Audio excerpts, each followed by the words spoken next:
ठाणे महानगरपालिका सार्वत्रिक निवडणुकीच्या पार्श्वभूमीवर शहरात मतदार जनजागृतीसाठी व्यापक अभियान राबवण्यात येत आहे। या अभियानाअंतर्गत शहरातील प्रमुख चौक, रस्ते, बसस्थानके तसेच डिजिटल फलकांच्या माध्यमातून नागरिकांमध्ये मतदान जनजागृती करण्यात येत आहे।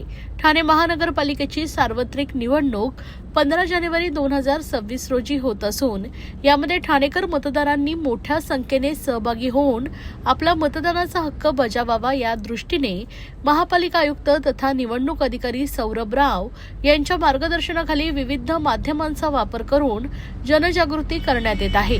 डिजिटल माध्यमे प्रभावी ठरत असल्याने महापालिकेच्या Facebook, Insta, Twitter, WhatsApp channel अशा सोशल मीडिया तसेच सोबतच शहरातील डिजिटल बॅनर्सवरून नागरिकांना 15 जानेवारी 2026 रोजी सकाळी 7:30 ते सायंकाळी 5:30 या वेळेत आपल्या मतदानाचा हक्क बजावून संविधानाने आपल्या दिलेल्या मतदानाचा अधिकार अभिमानाने मिरवावा असं आवाहन करण्यात येत आहे।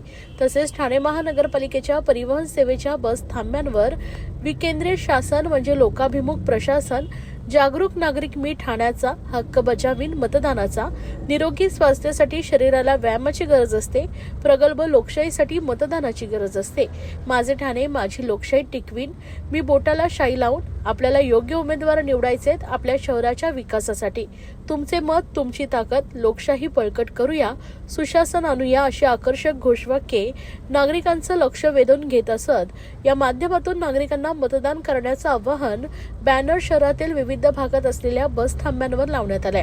त्याचप्रमाणे ठाणे महापालिकेच्या बसेस या शहरातील कानाकोपऱ्यात दररोज हजारो प्रवाशांना घेऊन जात असतात। या बसेसवर देखील बॅनरच्या माध्यमातून नागरिकांना मतदान करण्याचं आवाहन करण्यात येत आहे।